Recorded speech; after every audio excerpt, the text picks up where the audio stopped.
8ാം ക്ലാസ്സിൻ്റെ കേരള പാഠാവലിയിലേക്ക് എല്ലാവർക്കും സ്വാഗതം. നമ്മുടെ പാഠപുസ്തകത്തിലെ ആദ്യത്തെ യൂണിറ്റ് മനസ്സ് നന്നാവട്ടെ എന്നൊരു കവിതയാണ്. എഴുതിയത് മുഹമ്മദ് ഇക്ബാൽ. മനസ്സു നന്നാവട്ടെ. സ്വർഗത്തേക്കാൾ ഉന്നതമാണ് മനുഷ്യൻ്റെ പദവി. നമ്മൾ സാധാരണ മനുഷ്യൻ ഏറ്റവും ഉയർന്നത് എന്ന് കരുതുന്നത് സ്വർഗമാണ്. ആ സ്വർഗത്തിനേക്കാൾ ഉയർന്നതാണ് മനുഷ്യൻ എന്ന പദവി, മനുഷ്യൻ എന്ന സ്ഥാനം. മനസ്സ് നന്നായിരുന്നാൽ മാത്രമേ മനുഷ്യനിൽ നിന്നുണ്ടാവുന്ന ചിന്തകൾ, അല്ലേ, അതുപോലെ തന്നെ ആ ചിന്തയിൽ നിന്നുണ്ടാകുന്ന പ്രവൃത്തികൾ, ഇതൊക്കെ നന്നായെങ്കിൽ മാത്രമേ ഈ ലോകം തന്നെ സമാധാനവും സന്തോഷവും ഉള്ളതായി തീരുകയുള്ളൂ. മനുഷ്യനോടുള്ള ആദരവിലാണ് യഥാർത്ഥ സംസ്കാരം നിലകൊള്ളുന്നത്. എന്താണ് സംസ്കാരം എന്ന് പറയുന്നത്? സംസ്കാരം എന്ന് പറയുന്നത് നമുക്ക് ഒറ്റ വാക്കിൽ പറഞ്ഞ് അവസാനിപ്പിക്കാവുന്ന ഒരു കാര്യമല്ല. സംസ്കാരം എന്ന് പറയുന്നത് നമ്മുടെ ജീവിത രീതിയാണ്, നമ്മുടെ സംസാരമാണ്, നമ്മുടെ ഭാഷയാണ്, അല്ലേ, നമ്മുടെ വേഷമാണ്. അപ്പം അങ്ങനെ ഒരുപാട് കാര്യങ്ങൾ, നമ്മുടെ പ്രവൃത്തിയും ചിന്തയും എല്ലാം ആ സംസ്കാരത്തിനകത്ത് ഉൾക്കൊള്ളുന്നുണ്ട്. അപ്പോൾ മനുഷ്യനോട് ആദരവ്, സ്നേഹം, ബഹുമാനം ഇതൊക്കെ കാണിച്ചെങ്കിൽ മാത്രമേ, ആ ഒരു പരസ്പരം സ്നേഹിക്കുകയും ബഹുമാനിക്കുകയും ഒക്കെ ചെയ്തെങ്കിൽ മാത്രമേ അവിടെയാണ് യഥാർത്ഥത്തിലുള്ള സംസ്കാരം നിലകൊള്ളുന്നത് എന്നാണ് നമ്മുടെ കവി പറയുന്നത്. ജീവിതം എന്ന ഗാനത്തിൽ ഏറ്റവും മനോഹരമായ താളം. അപ്പം ആ മനുഷ്യൻ്റെ പദവി എത്ര ഉന്നതമാണ് എന്ന് നമ്മൾക്ക് മനസ്സിലാകാൻ വേണ്ടി അദ്ദേഹം വീണ്ടും പറയുകയാണ്. ജീവിതം ഒരു ഗാനമാണെന്ന് വിചാരിക്കുക. നമ്മളൊരു മനോഹരമായ ഗാനം കേൾക്കുകയാണെന്ന് വിചാരിക്കാം. അതിൻ്റെ ഏറ്റവും ഗാനത്തെ മനോഹരമാക്കുന്നത് പലപ്പോഴും അതിൻ്റെ താളമാണ്, അല്ലേ. അപ്പോൾ ആ താളം നമ്മളാണെന്നാണ് അദ്ദേഹം പറയുന്നത്. ഓരോ മനുഷ്യനുമാണ്. അപ്പോൾ മനുഷ്യൻ നന്നായിരുന്നാൽ മാത്രമേ ജീവിതം നന്നായിരിക്കുകയുള്ളൂ, ജീവിതം മനോഹരമായ ഒരു ഗാനമായിരിക്കുകയുള്ളൂ. നമുക്കറിയാം, പലപ്പോഴും നമ്മുടെ ചുറ്റുപാടുകളിലേക്കൊക്കെ നോക്കിയാൽ പരസ്പരം ബഹുമാനിക്കാത്ത, അല്ലേ, പരസ്പരം ആദരവില്ലാത്ത, അല്ലെങ്കിൽ പരസ്പരം സ്നേഹവും അല്ലെങ്കിൽ അതുപോലെ ഉള്ള കാര്യങ്ങൾ ഒക്കെ വെച്ച് പുലർത്താത്ത മനുഷ്യരെ നമുക്ക് പലപ്പോഴും കണ്ടുമുട്ടാൻ കഴിയും, അല്ലേ. അവിടെയാണ് എന്തൊക്കെ ഉണ്ടാകുന്നത്, കുഴപ്പങ്ങളൊക്കെ ഉണ്ടാകുന്നത്, അല്ലേ. പരസ്പരം സ്നേഹിക്കാത്ത മനുഷ്യർ തമ്മിൽ പകയുണ്ടാകുന്നു, വിദ്വേഷം ഉണ്ടാകുന്നു, അല്ലേ. ആ വിദ്വേഷം പല പല മോശപ്പെട്ട പ്രവർത്തനങ്ങളിലേക്ക് എത്തിച്ചേരുന്നു, അല്ലെ. ഇത് മനുഷ്യരാശിയുടെ അല്ലെങ്കിൽ മനുഷ്യ ജീവന് തന്നെ പലപ്പോഴും ഭീഷണിയായിത്തീരുന്നു, അപകടങ്ങൾ ഉണ്ടാകുന്നു, അല്ലെ. ആ ലോകത്തിന് തന്നെ സമാധാനമില്ലാതായിത്തീരുന്നു. എവിടെയാണ് അതിൻ്റെയൊക്കെ ആരംഭം? മനുഷ്യനെ ആദരിക്കാതെയും സ്നേഹിക്കാതെയും ഇരിക്കുമ്പോഴാണ് ലോകത്തിൽ പലതരത്തിലുള്ള പ്രശ്നങ്ങൾ ഉണ്ടാവുന്നത്. ഇവിടെ നമ്മുടെ ഒരു ചോദ്യം നൽകിയിരിക്കുന്നതും മനുഷ്യരോടുള്ള ആദരവിലാണ് യഥാർത്ഥ സംസ്കാരം നിലകൊള്ളുന്നത്. സ്വാഭിപ്രായം എഴുതി ചർച്ച ചെയ്യുക എന്ന് പറയുമ്പോഴും നമുക്ക് പറയാനുള്ളത് ഈ കാര്യങ്ങൾ തന്നെയാണ്. മനുഷ്യൻ്റെ ഒരു ജാതിക്കും മതത്തിനും വർഗത്തിനും വർണ്ണത്തിനും, അല്ലേ, അങ്ങനെയുള്ള വേർതിരിവുകളൊന്നുമില്ലാതെ, അതുപോലെ ഉച്ചനീചത്വങ്ങൾ, ഉയർച്ച താഴ്ചകളില്ലാതെ എല്ലാവരെയും ഒരുപോലെ മനുഷ്യന് ആദരിക്കാൻ ബഹുമാനിക്കാൻ കഴിയുന്നിടത്താണ് യഥാർത്ഥ സംസ്കാരം കുടികൊള്ളുന്നത് എന്നാണ് നമ്മുടെ കവി ഇവിടെ സൂചിപ്പിക്കുന്നത്. അപ്പം എന്തുകൊണ്ടാണ് മനുഷ്യന് സ്വർഗത്തിനും മേളിലാണ് അവൻ്റെ സ്ഥാനം എന്ന് പറഞ്ഞത് നിങ്ങൾക്കിപ്പോൾ ബോധ്യമായി കാണുമല്ലോ. നമ്മൾ നമ്മുടെ ആദ്യത്തെ പാഠത്തിലേക്ക് കടക്കുകയാണ്. ഇങ്ങനെ ഒരു വാക്യം ഇവിടെ കൊടുത്തിട്ടുണ്ട്. പൂക്കൾ ഇതളുകൾ അടർത്തി വീണ്ടും ചേർത്ത് വയ്ക്കുമ്പോൾ പൂക്കളമാകുന്നു. ഒന്ന് ആലോചിച്ച് നോക്കിയാൽ, നമ്മൾ പൂക്കളമൊക്കെ ഒരുക്കാൻ വേണ്ടി, അല്ലെങ്കിൽ അത്തപ്പൂക്കളമൊക്കെ ഒരുക്കാൻ വേണ്ടി നമ്മൾ പൂക്കൾ അടർത്തിയിടാറുണ്ട്, അല്ലേ. അപ്പോൾ ആ പൂക്കളുകൾ ഇതളടർത്തിയിട്ടാലും വീണ്ടും അത് ചേർത്ത് വെച്ചാൽ എന്താണ്? മനോഹരമായ ഒരു പൂക്കളമാണ് ഉണ്ടാകുന്നത്, അല്ലേ. അപ്പോൾ പൂക്കൾ ഇതളടർത്തിയാൽ പോലും അതിൻ്റെ സൗന്ദര്യം നഷ്ടപ്പെടുന്നില്ല. പല വർണ്ണങ്ങളിലുള്ള പൂക്കളാണ് ചേർത്ത് വയ്ക്കുന്നതെങ്കിൽ ഒന്ന് ആലോചിച്ച് എത്ര മനോഹരമായിരിക്കും ആ പൂക്കളം. നമുക്ക് പനിനീർപ്പൂവ് എന്ന കവിതയിലേക്ക് കിടക്കാം. ഇത് രചിച്ചിട്ടുള്ളത് നമ്മുടെ ഭാഷയിലെ ആധുനിക കവിത്രയം എന്ന പേരിൽ അറിയപ്പെടുന്ന 3 കവികളിൽ പ്രധാനിയായിട്ടുള്ള ഒരാളാണ് ഉള്ളൂർ എസ് പരമേശ്വരയ്യർ. അദ്ദേഹത്തിൻ്റെ അമൃതധാര എന്ന കവിതയിൽ ഉള്ള ഒരു ഭാഗമാണ് നമുക്കിവിടെ പഠിക്കാനുള്ളത്. നോക്കാം. പനിനീർ പൂവ്. ഞാനൊരു മാൺപെഴും ചെമ്പനീർ പൂവിനെ കാണവേ ചോദിച്ചേൻ ഇപ്രകാരം, പുഞ്ചിരിക്കൊള്ളുന്നതെന്തിനു പൂവേ നീ, നിൻ ചെറുജീവിതം എത്ര മോശം, പാഴുറ്റ മണ്ണിൽ നീ വീഴുവാൻ പോകുന്നു, താഴത്തു നാളെയെന്നോർമ്മയില്ലേ. എന്താ പറയുന്നത്? ഞാനൊരു മാൺപെഴും, ഭംഗിയുള്ള, മാൺപെഴും എന്ന് പറഞ്ഞാൽ ഭംഗിയുള്ള ഒരു ചുവന്ന പനിനീർ പൂവിനെ കണ്ടപ്പോൾ ചോദിച്ചേൻ ഇപ്രകാരം, ഇങ്ങനെ ചോദിച്ചു. പുഞ്ചിരിക്കൊള്ളുന്നതെന്തിനു പൂവേ നീ. നിങ്ങൾ പൂക്കളെയൊക്കെ ശ്രദ്ധിച്ചിട്ടുണ്ടാവുമല്ലോ. അപ്പോൾ ഉദ്യാനങ്ങളിലൊക്കെ നിൽക്കുന്ന പൂക്കളെ നോക്കിയാൽ അറിയാം, അവ പുഞ്ചിരിച്ചുകൊണ്ട് നിൽക്കുന്നതായിട്ടാണ് നമുക്ക് തോന്നുന്നത്. എന്നിട്ട് ഈ കവി ചോദിക്കുകയാണ്, നീ എന്തിനാണ് പുഞ്ചിരിച്ചുകൊണ്ട് നിൽക്കുന്നത്? നിൻ ചെറുജീവിതം എത്ര മോശം, നീ എത്രയോ നിസ്സാരയാണ്, അല്ലേ? എന്താ അങ്ങനെ പൂവിനെ നിസ്സാരയാക്കി കാണാൻ കവിക്ക് തോന്നിയത്? 1-2 ദിവസത്തെ ദൈർഘ്യം മാത്രമേ അതിൻ്റെ ആയുസ്സിനുള്ളൂ, അല്ലേ? ഒരു പൂവ് വിടർന്നു കഴിഞ്ഞാൽ 1-2-3 ദിവസത്തിനുള്ളിൽ എന്ത് സംഭവിക്കും? അത് പൊഴിഞ്ഞ് താഴെ വീഴും. അതുകൊണ്ടാണ് ചോദിക്കുന്നത്, പാഴുറ്റ മണ്ണിൽ നീ വീഴുവാൻ പോകുന്നു താഴത്ത്. നീ നാളെ അല്ലെങ്കിൽ മറ്റന്നാൾ ഈ പാഴ്മണ്ണിലേക്ക് വീണു പോകാൻ പോവുകയാണ്. അത് നിനക്ക് ഓർമ്മയില്ലേ? പിന്നെ നീ എന്തിനാണ് പുഞ്ചിരിച്ചുകൊണ്ട് നിൽക്കുന്നത്? ഓതിയിൽ ഉത്തരം ഒന്നും ചോദ്യത്തിനാതങ്കമേശാത്തൊരാ പ്രസൂനം. ഓതിയില്ല, ഒന്നും പറഞ്ഞില്ല, ഒരു ഉത്തരവും അതിന് പറഞ്ഞില്ല. ആ ചോദ്യത്തിന് യാതൊരു കളങ്കവുമില്ലാത്ത നിഷ്കളങ്കയായ ആ പൂവ്, ആ മനോഹരമായ പൂവ് കവിയുടെ ഈ ചോദ്യത്തിന് ഒരു ഉത്തരവും നൽകിയില്ല. എൻ തെറ്റു കാട്ടുവാൻ മേന്മേൽ വിലങ്ങനെ തൻ തലയാട്ടുക മാത്രം ചെയ്തു. കവിക്ക് തോന്നി അവൻ ഇങ്ങനെ വിലങ്ങനെ തലയാട്ടുകയാണ് എന്ന് കവിക്ക് തോന്നി. എൻ തെറ്റു കാട്ടുവാൻ, കവിയുടെ ആ തെറ്റ് എടുത്തു കാട്ടുവാൻ വേണ്ടി അവൻ ആ പൂവ് വിലങ്ങനെ തലയാട്ടുന്നു എന്ന് മാത്രം കവിക്ക് മനസ്സിലായി. എന്തതിൻ താല്പര്യമെന്നു ഞാൻ ചിന്തിച്ചേൻ. എന്താണ് ഇതിൻ്റെ കാരണമെന്ന് ഞാൻ ഒരു നിമിഷം ഒന്ന് ചിന്തിച്ചു. ബന്ധം മനസ്സിലായി അല്പം അപ്പോൾ. എനിക്കപ്പോൾ കുറച്ച് കാര്യങ്ങൾ മനസ്സിലായി.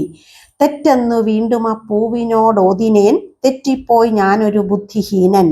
നിന്നുടെ ജീവിതം മോശമെന്നല്ലീ ഞാൻ ചൊന്നതെൻ ഓമനെ മാപ്പു നൽകൂ. പെട്ടെന്ന് തെറ്റെന്ന് വീണ്ടും ആ പൂവിനോടോതിനേൻ, ഞാൻ പെട്ടെന്ന് തന്നെ ഒരു കാര്യം തിരിച്ചറിഞ്ഞു. എന്നിട്ട് എന്ത് ചെയ്തു? തെറ്റിപ്പോയി ഞാനൊരു ബുദ്ധിഹീനൻ, ഞാൻ എന്തൊരു മടയനാണ്, എന്തൊരു ബുദ്ധിഹീനനാണ്, ബുദ്ധിയില്ലാത്തവനാണ് എന്ന് ആ പൂവിനോട് പറയുകയാണ്. തെറ്റിപ്പോയി ഞാനൊരു ബുദ്ധിഹീനൻ, നിന്നുടെ ജീവിതം മോശമെന്നല്ലീ ഞാൻ ചൊന്നതെൻ ഓമനെ. അല്ലയോ ഓമനയായിട്ടുള്ള പൂവേ. ആ പൂവിനെ കണ്ടാൽ ആർക്കും ഒരു ഇഷ്ടക്കേടും തോന്നുകയില്ല. അതുകൊണ്ടാണ് അതിനെ ഓമനെ എന്ന് വിളിക്കുന്നത്. അല്ലയോ പൂവേ, നിന്റെ ജീവിതം മോശമെന്നല്ലേ ഞാൻ പറഞ്ഞത്? എനിക്ക് തെറ്റിപ്പോയി, ഞാനൊരു മടയനായിപ്പോയി, എനിക്ക് മാപ്പു തരിക, എന്നോട് ക്ഷമിക്കുക. പൂക്കളെ പൂക്കളെ പാരിതിൽ നിങ്ങൾക്ക് പാർക്കുകിൽ എന്തോന്നു മീതെ ചൊൽവാൻ. അല്ലയോ പൂക്കളെ, ഈ ഭൂമിയിൽ, പാര് ഭൂമി, നിങ്ങൾക്ക് പാർക്കുകിൽ, ഒന്ന് ആലോചിച്ച് നോക്കിയാൽ, നിങ്ങൾക്ക് മീതെ എന്താണുള്ളത് പറയാനുള്ളത്? നിങ്ങൾക്കും മീതെ എന്താണ് ഉള്ളത് എടുത്തു പറയാനായിട്ട്? ഏതൊരു പാഴ്മണ്ണൽ കാടുതാൻ നിങ്ങളാൽ പൂതമാം നന്ദനമാകുന്നില്ല. കവിക്ക് ഒരു തിരിച്ചറിവ് ഉണ്ടാവുകയാണ് പെട്ടെന്ന്.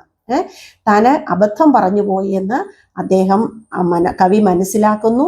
ഉടനെ തന്നെ ആ തെറ്റ് തിരുത്താനും അദ്ദേഹം തയ്യാറാകുന്നു. ഏതൊരു പാഴ്മണൽക്കാടുതാൻ നിങ്ങളാൽ പൂതമാം നന്ദനമാകുന്നില്ല. ഏതൊരു പാഴ്മണൽക്കാടാണ്, മരുഭൂമിയാണ് നിങ്ങളാൽ പൂതമാകാത്തത്, വിശിഷ്ടമാകാത്തത്. എന്തുപോലെ?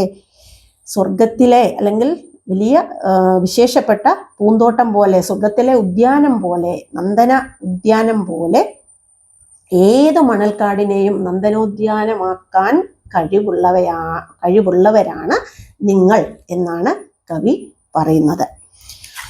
ഏതൊരു മാലിൽ താൻ മർത്യർക്കു നിങ്ങളാൽ സ്ഫീതമാം ആനന്ദം വായിക്കുന്നില്ല. ഏതൊരു മാൽ എന്ന് പറഞ്ഞാൽ ദുഃഖം. ഏതൊരു മാലിൽ താൻ മർത്യർക്ക് മനുഷ്യർക്ക് നിങ്ങളാൽ സ്ഫീതമാം ആനന്ദം വായിക്കുന്നില്ല. ആർക്കാണ്? ഈ കളങ്കമില്ലാത്ത ഏത് ദുഃഖത്തിൽ ഇരിക്കുമ്പോഴും മനോഹരമായ പൂക്കൾ പുഞ്ചിരി തൂക്കിക്കൊണ്ട് നിൽക്കുന്ന കണ്ടാൽ നമുക്ക് കുറച്ചു നേരത്തേക്കെങ്കിലും ഒരു ആനന്ദം, ഒരു സമാധാനം നമ്മുടെ മനസ്സിനുണ്ടാവും അല്ലേ? ആ സ്ഫീതമാം ആനന്ദം, യാതൊരു കളങ്കവുമില്ലാത്ത ഒരാനന്ദം നമ്മുടെ മനസ്സിലേക്കുണ്ടാകും. പാടുന്ന വണ്ടുകൾക്കൊപ്പമായി തെന്നലിൽ ആടുന്ന നിങ്ങളെ ആർ മറക്കും. ഈ പൂക്കള് എവിടെയുണ്ടോ അവിടെയൊക്കെ തേന്നു വരാനായിട്ട് വണ്ടുകൾ എത്തും അല്ലെ? അങ്ങനെ മൂളിപ്പറന്നുകൊണ്ടിരിക്കുന്ന വണ്ടുകൾക്ക് ഒപ്പം എന്തിന്റെ ഒപ്പമാണ് അവിടെ എത്തിച്ചേരുന്നത്? തെന്നലിന്റെ ഒപ്പം. തെന്നൽ എന്ന് പറഞ്ഞാൽ കാറ്റ്. കാറ്റിൽ ഇങ്ങനെ ആടുന്ന നിങ്ങളെ ആർക്കാണ് മറക്കാൻ കഴിയുക? ഘ്രാണേന്ദ്രിയത്തിനു സാഫല്യം നേടുന്നു മാനവർ നിങ്ങൾ തന്നന്തികത്തിൽ. ഘ്രാണേന്ദ്രിയത്തിന്, ഘ്രാണേന്ദ്രിയം എന്ന് പറഞ്ഞാൽ മണക്കുന്നതിനുള്ള അവയവം, നമ്മുടെ മൂക്ക്. ഘ്രാണേന്ദ്രിയത്തിന് സാഫല്യം നേടുന്നു മാനവർ, മാനവർ മനുഷ്യർ, നിങ്ങൾ തൻ അന്തികത്തിൽ. നമ്മളൊരു പൂവിൻ്റെ അടുത്ത് പോയാൽ നമുക്ക് ആദ്യം അനുഭവപ്പെടുന്ന എന്താണ്? ആസ്വാദ്യകരമായ അല്ലെ, അതിമനോഹരമായ, നമ്മളെല്ലാം ആകർഷിക്കുന്നതിൻ്റെ ഗന്ധമാണ്, മണമാണ് അല്ലേ? അപ്പോൾ അത് നമ്മുടെ മൂക്കിന് സാഫല്യമാണ്. വേറെ എവിടെയൊന്നും കിട്ടാത്ത സന്തോഷമാണ്, സാഫല്യമാണ് നമുക്ക് പുഷ്പത്തിൻ്റെ അടുത്ത്, സുഗന്ധമുള്ള പുഷ്പത്തിൻ്റെ അടുത്ത് ചെല്ലുമ്പോൾ കിട്ടുന്നത്. തൻ നറും തേൻ നിങ്ങളേകുന്നു ലോകത്തിൻ അന്നപൂർണേശ്വരിമാർ കണക്കെ. മാത്രമാണോ, സുഗന്ധം മാത്രമാണോ പൂക്കൾ നമുക്ക് തരുന്നത്? അല്ല, നറും തേനും നമുക്ക് തരുന്നുണ്ട്. എന്തുപോലെ? ലോകത്തിൻ അന്നപൂർണേശ്വരിമാർ പോലെ. ലോകത്തിന് സുഭിക്ഷതയേകുന്ന, എല്ലാവർക്കും ഭക്ഷണമേകുന്ന അന്നത്തിൻ്റെ ദേവിയെ പോലെ, അന്നപൂർണേശ്വരിയെ പോലെ നിങ്ങൾ നറും തേൻ, ഒരു കലർപ്പുമില്ലാത്ത തേൻ നിങ്ങൾ പൂക്കൾ നൽകുന്നു. പാണിയാൽ സ്പർശിച്ചാൽ എന്തൊരു മാർദ്ദവം. കൈകൊണ്ട് പാണി എന്ന് പറഞ്ഞാൽ കൈകൾ കൊണ്ടൊന്ന് സ്പർശിച്ച് നോക്കിക്കേ, എന്തൊരു മൃദുത്വമാണ് അവയ്ക്കുള്ളത്, എന്തൊരു മാർദ്ദവമാണ്. വേണിയിൽ ചൂടിയാൽ എന്തൊരു ഭംഗിയാണ് അത്. നമ്മുടെ മുടിയിൽ വെച്ച് കഴിഞ്ഞാൽ അത് കൂടുതൽ മനോഹരമാവുന്നു. എന്തൊരു ഭംഗിയാണ് അപ്പോൾ നമ്മളെ കാണാൻ അല്ലേ? ദേവനെ പൂജിക്കാം. എന്തൊക്കെ പ്രയോജനങ്ങളാണ് ഇവ കൊണ്ടുള്ളത് എന്നാണ് കവി നമ്മളെ ഓർമ്മിപ്പിക്കുന്നത്. ദേവനെ പൂജിക്കാം, വീരനെ ചാർത്തിക്കാം. ഈശ്വര പൂജയ്ക്ക് നമ്മൾ പൂക്കൾ ഉപയോഗിക്കുന്നു. അതുപോലെ തന്നെ വീരയോദ്ധാക്കളെ നമ്മൾ എങ്ങനെയാണ് സ്വീകരിക്കുന്നത്? അവർക്ക് കഴുത്തിൽ മാലയൊക്കെ അണിഞ്ഞു കൊടുത്തിട്ടാണ്, പൂക്കൾ കൊണ്ട് മാല ചാർത്തിയാണ് നമ്മൾ അവരെ ബഹുമാനിക്കുകയും സ്വീകരിക്കുകയും ഒക്കെ ചെയ്യുന്നത് അല്ലേ? അപ്പം ദേവന് പൂജയ്ക്ക് എടുക്കാം, യോദ്ധാക്കൾക്ക് അവർക്ക് മാല കോർക്കാനായിട്ട്, അവരുടെ കഴുത്തിൽ അണിയാനുള്ള മാല കോർക്കാൻ ഉപയോഗിക്കാം. അതുപോലെ പാവത്തിൻ മൗലിക്കും ഭൂഷയാക്കാം. ഇങ്ങനെ വലിയ വലിയ കാര്യങ്ങൾക്ക് മാത്രമല്ല, സാധാരണക്കാരുടെ പാവങ്ങളുടെ മൗലിയിലും ശിരസിലും തലയിലും ഇത് ചൂടിയാൽ ഭംഗിയാകാം, അതിനും അലങ്കാരമാക്കാം. കല്യാണ കർമ്മത്തിനാവശ്യമേവർക്കും കല്യാണധാമങ്ങളായ നിങ്ങൾ. കല്യാണം എന്ന് പറഞ്ഞാൽ ഇവിടെ നമുക്ക് കല്യാണം, വിവാഹം എന്നുള്ള അർത്ഥത്തിൽ എടുത്താലും മംഗളകർമ്മങ്ങൾ അല്ലെ, വിശിഷ്ടമായ കർമ്മങ്ങളൊക്കെ നടക്കുമ്പോഴെന്താണ്, നമുക്ക് എന്തെങ്കിലും പൂക്കൾ ആവശ്യമുണ്ട് അല്ലെ? കല്യാണത്തിന് വരണമാല്യം ചാർത്താനായിട്ട് പൂക്കൾ വേണം. അപ്പൊ ഇങ്ങനെ കല്യാണ കർമ്മത്തിന് ഏവർക്കും, എല്ലാവർക്കും ഇത് ആവശ്യമാണ്. ഏതൊരു മംഗളകർമ്മം നടന്നാലും അവിടെ പൂക്കളുടെ സാന്നിധ്യം ഉണ്ടാവും. കല്യാണധാമങ്ങളായ നിങ്ങൾ. എന്തുകൊണ്ടാണ് നമ്മൾ അവയെ ഈ നല്ല കാര്യങ്ങൾക്കൊക്കെ ഉപയോഗപ്പെടുത്തുന്നത്? മംഗളത്തിൻ്റെ ഇരിപ്പിടമാണ് അവ, ശുഭമായ കാര്യങ്ങളുടെ ഇരിപ്പിടമാണ് പൂക്കൾ എന്ന് പറയുന്നത്. അതുകൊണ്ടാണ് നമ്മൾ എല്ലാ ശുഭകാര്യങ്ങൾക്കും പൂക്കൾ ഉപയോഗിക്കുന്നത്. കല്യാണധാമങ്ങളായ നിങ്ങൾ, ധാമം എന്ന് പറഞ്ഞാൽ ഇരിപ്പിടം. മഞ്ഞിനി മഹാത്മ്യം നൽകുന്ന നിങ്ങളോ വിണ്ണിലെ പൈതങ്ങൾ ആരറിഞ്ഞു? എന്താണ് കവി ചോദിക്കുന്നത്? ആരറിഞ്ഞു? എന്താണ്, ഏത് കാര്യത്തെക്കുറിച്ചാ? മഞ്ഞിനി മാഹാത്മ്യം നൽകുന്ന എന്തൊക്കെ കാര്യങ്ങളാണ് ഇപ്പൊ പറഞ്ഞത് അല്ലേ? ഈ പറഞ്ഞതെല്ലാം പൂവിൻ്റെ മാഹാത്മ്യങ്ങളാണ്. അപ്പൊ ഈ പൂക്കളാണ് ഏറ്റവും ഈ ഭൂമിയെ മനോഹരമാക്കുന്നത് അല്ലേ? അത് ഒരേ നിറത്തിലുള്ള പൂക്കളാണോ? പല വർണ്ണങ്ങളിലുള്ള, പല വലിപ്പത്തിലുള്ള അല്ലെ, പലതരത്തിലുള്ള പൂക്കൾ. അപ്പൊ ഇങ്ങനെ ഒരേപോലെയുള്ളവയല്ല, പലതരത്തിലുള്ള പൂക്കൾ കൂടിച്ചേരുമ്പോഴാണ് ഒരു ഉദ്യാനം മനോഹരമാകുന്നത് അല്ലെ? മനുഷ്യന്റെ കാര്യം എടുത്തു നോക്കിക്കേ, പലതരത്തിലുള്ള മനുഷ്യര് അല്ലെ, പല രീതിയിലുള്ള ആളുകൾ അത് അവരെല്ലാവരും കൂടെ സ്നേഹാദരങ്ങളോടെ ഒന്നിച്ച് ചേരുമ്പോഴാണ് നമ്മുടെ ഭൂമി മഹത്തരമാകുന്ന, നമ്മുടെ ലോകം മനോഹരമാകുന്നത് എന്ന് പറഞ്ഞതുപോലെ പല വർണ്ണങ്ങളിലുള്ള പലതരം പൂക്കൾ ഇങ്ങനെ ഒരുമിച്ച് ചേർന്ന് ഇടകലർന്നൊക്കെ നിൽക്കുമ്പോഴാണ് നമ്മുടെ ഉദ്യാനം ഏറ്റവും മനോഹരമാവുന്നത്. അപ്പോൾ എന്താണ് കവി പറയുന്നത് നോക്കിയേ, മണ്ണിന് ഈ മാഹാത്മ്യം, മണ്ണെന്ന് പറയുന്ന ഭൂമി അല്ലെ, ഭൂമിക്ക് ഈ മാഹാത്മ്യം നൽകുന്ന, ഈ മഹത്തായ പദവി നൽകുന്ന, അല്ലെങ്കിൽ ഈ മനോഹരമായ അവസ്ഥ നൽകുന്ന നിങ്ങളോ വിണ്ണിലെ പൈതങ്ങൾ, നിങ്ങളാണോ സ്വർഗത്തിലെ ദേവതമാർ, അല്ലെങ്കിൽ പൈതങ്ങൾ, കുട്ടികൾ അല്ലെ, അല്ലെങ്കിൽ കുഞ്ഞു മാലാഖമാർ, നിങ്ങളാണോ എന്ന് കവി ചോദിക്കുകയാണ്. ആരറിഞ്ഞു, ആർക്കറിയാം? ഇതിന് കൃത്യമായ ഒരു ഉത്തരം ആർക്കാണ് അറിയുക? പൂക്കളെ പൂക്കളെ നിങ്ങൾക്കെൻ കൂപ്പുകൈ, അല്ലയോ പൂക്കളെ. അപ്പൊ ആദ്യം ചോദിച്ച ആ നിസ്സാരമായ ചോദ്യം അല്ലെ, അത് വേദനിപ്പിക്കുന്ന ആ ചോദ്യത്തിന് ആദ്യം തന്നെ കവി മാപ്പ് പറഞ്ഞു. പിന്നെ എന്ത് ചെയ്തു? നിങ്ങൾക്കെൻ കൂപ്പുകൈ. അവസാനം ഇതൊക്കെ പറഞ്ഞിട്ട് അദ്ദേഹം പറയുകയാണ്, അല്ലയോ പൂക്കളെ, ഞാൻ നിങ്ങളെ നമിക്കുന്നു, നിങ്ങളുടെ മുന്നിൽ ഞാൻ കൈകൂപ്പുന്നു. പാർക്കുകിൽ നിങ്ങളെൻ ദേവതമാർ. ഒന്ന് ആലോചിച്ചാൽ അല്ലേ, ഒന്ന് നല്ലവണ്ണം മനസ്സിരുത്തി ചിന്തിച്ചു കഴിഞ്ഞാൽ നമുക്കൊരു കാര്യം ബോധ്യമാകും.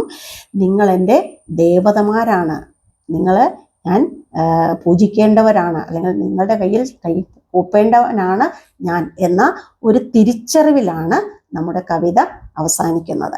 അപ്പം ഈ മനോഹരമായ കവിത എഴുതിയിട്ടുള്ളത് ഞാൻ ആദ്യമേ പറഞ്ഞു, ഉള്ളൂർ എസ് പരമേശ്വരയ്യർ എന്നാണ് ഉള്ള കവിയാണ് എഴുതിയിട്ടുള്ളത്. അദ്ദേഹത്തിൻ്റെ ഉമാകേരളം എന്ന് പറയുന്ന ഒരു മഹാകാവ്യം തന്നെ അദ്ദേഹം എഴുതിയിട്ടുണ്ട്.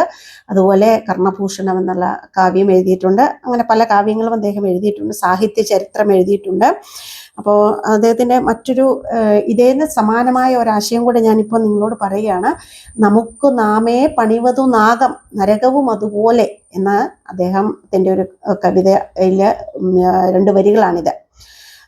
നമ്മൾ നമിക്കിൽ ഉയരാം, നടുകിൽ തിന്നാം, നൽകുകിൽ നേടിയിടാം എന്നൊക്കെയാണ് ആ കവിതയുടെ തുടക്കം. അതായത് നമിക്കിൽ ഉയരാം, നമുക്ക് എപ്പോഴും വിനയവും എളിമയും ഉണ്ടെങ്കിൽ മാത്രമേ നമുക്ക് ഉയരാൻ സാധിക്കുകയുള്ളൂ, വളരാൻ സാധിക്കുകയുള്ളൂ. അപ്പം നമ്മൾ നമ്മുടെ ഞാനെന്ന ഭാവമൊക്കെ മാറ്റി വെച്ചിട്ട് കവി ഇതിൻ്റെ ഒടുവിൽ തിരിച്ചറിയുന്നത് പോലെയുള്ള തിരിച്ചറിവ് നമ്മളെപ്പോലെയുള്ളവർ, പ്രത്യേകിച്ച് നിങ്ങളെപ്പോലെയുള്ള കുട്ടികൾ തിരിച്ചറിയണം. നമ്മുടെ സഹോദരങ്ങളെ സ്നേഹിക്കേണ്ട, നമ്മുടെ സ്നേഹിതരോട്, നമ്മുടെ കൂട്ടുകാരോട്, നമ്മുടെ കൂടെ പഠിക്കുന്നവരോടൊക്കെ നമ്മൾ എത്രത്തോളം സ്നേഹവും ആദരവും കാണിക്കണം, അത് നമ്മുടെ സംസ്കാരത്തിൻ്റെ തന്നെ ഭാഗമാക്കണം. എങ്കിൽ മാത്രമേ നമുക്ക് നല്ല മനുഷ്യരായിട്ട്, നല്ല ചിന്തയുള്ളവരായിട്ട് വളർന്നു വരാനും ഈ ലോകത്തെ ഇതിലും മനോഹരമാക്കി മാറ്റാനും സാധിക്കൂ എന്നത് നമ്മൾ ഓരോരുത്തരും പഠിക്കേണ്ട പാഠമാണ്. അപ്പോൾ ഇതോടുകൂടി നമ്മുടെ ഈ പാഠത്തിൻ്റെ വിശദീകരണങ്ങൾ അവസാനിക്കുകയാണ്. ഇതിൻ്റെ ചോദ്യോത്തരങ്ങളുമായിട്ട് നമുക്ക് അടുത്ത ക്ലാസ്സിൽ വീണ്ടും കാണാം. നമസ്കാരം.